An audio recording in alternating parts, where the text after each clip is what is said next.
করেছি। আমাদের নেতা জনাব তারেক রহমান সাহেব একইভাবে কথা বলেছেন।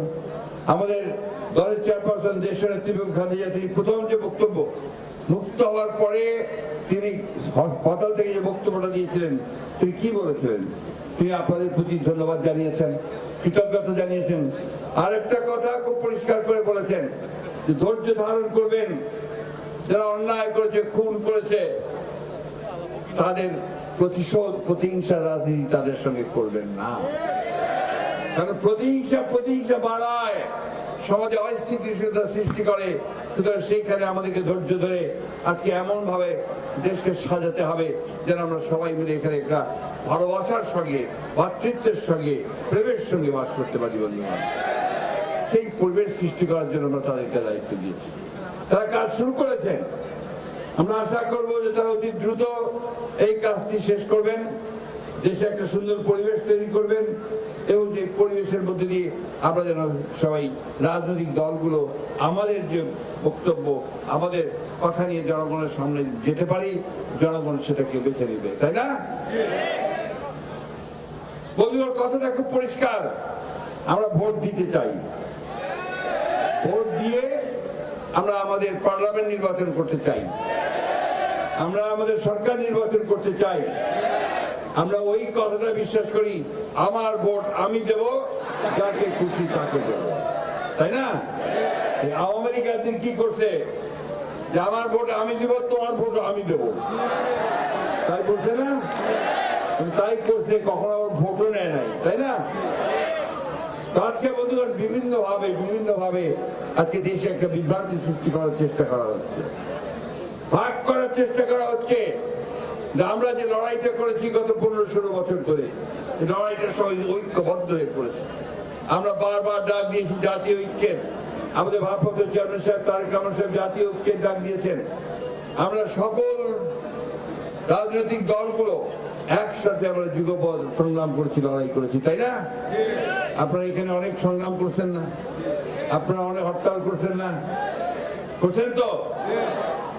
তো সেটাকে ধরে রাখতে হবে। তো আবার আওয়ামী লীগকে আসতে দেবেন নাকি? তাহলে আমাদেরকে ধৈর্য ধরতে হবে, ঐক্যবদ্ধ থাকতে হবে। এবং সবচেয়ে বড় যে কথাটা বললাম, যে গার্মেন্টস ফ্যাক্টরিগুলোকে, আমাদের অন্যান্য ফ্যাক্টরিগুলোকে আমাদেরকে রক্ষা করতে হবে।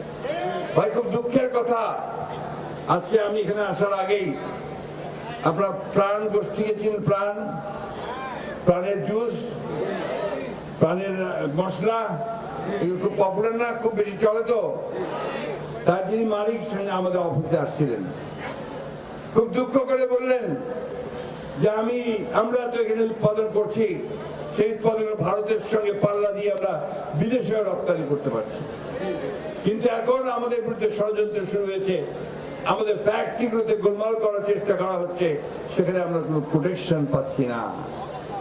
আমি অনুরোধ করবো সরকারকে যে আপনারা অতি দ্রুত এই সমস্ত শিল্প কারখানাগুলো, যেগুলো আপনার আমাদের অর্থনীতিতে সবচেয়ে বেশি অবদান রাখে, তাদেরকে রক্ষা করবার জন্য ব্যবস্থা গ্রহণ করুন।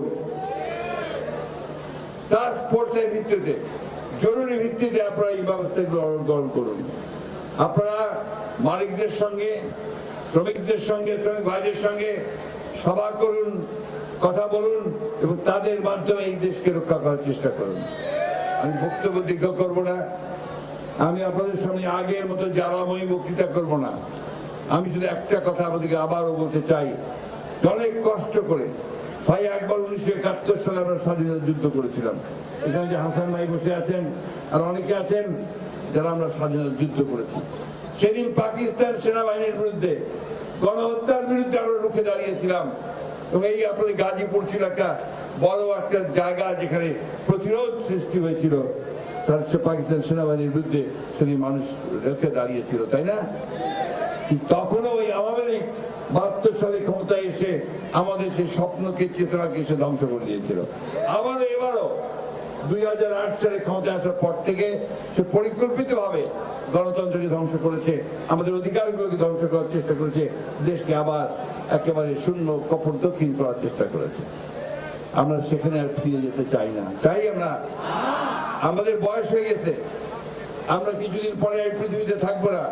কিন্তু এই তরুণরা থাকবে, এই যুবকরা থাকবে, ছাত্ররা থাকবে, শ্রমিকরা থাকবে, তাদের দেশটাকে তাদের মতো করে গড়ে তুলতে হবে বন্ধুগণ।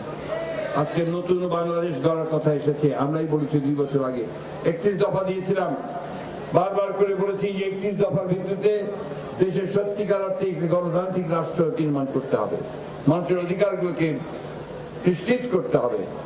আজকে চমৎকার একটা পুলিশ ব্যবস্থা, চমৎকার একটা বিচার ব্যবস্থা, চমৎকার একটা আপনার প্রশাসন ব্যবস্থা, অর্থনীতি সমস্ত সুন্দর করে গড়ে তুলতে হবে, সেই লক্ষ্যেই আমাদেরকে কাজ করতে হবে।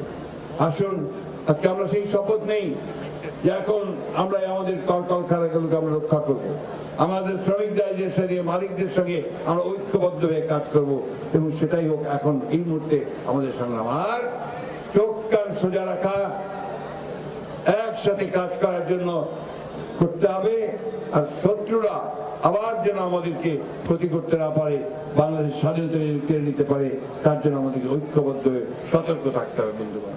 ঠিক আছে? সবাই একমত? আমাদের নেতা তারেক রহমান সাহেব আমাদেরকে যে নির্দেশ দিয়েছেন সেটা আমরা পালন করব। ম্যাডাম খালেদা যে বলেছেন সেটা আমরা পালন করব। আসুন আমরা সেই লক্ষ্যে সমস্ত রাজনৈতিক দলগুলোকে আহ্বান জানাচ্ছি, আসুন এখন আবার বিভাজন সৃষ্টি করার যে চক্রান্ত, তাকে রোধ করে দেন, রোধ করে দিয়ে সবাই ঐক্যবদ্ধ হয়ে আমরা এই দেশকে যেন আবার গড়ে তুলতে পারি, সেই লক্ষ্যে আমরা কাজ করি। সকলকে ধন্যবাদ। আসসালামু আলাইকুম। শ্রমিক ভাইদেরকে আমি বিশেষভাবে ধন্যবাদ জানাচ্ছি। ভালো থাকবেন, সুস্থ থাকবেন। আসসালামু আলাইকুম। খুদা হাফেজ।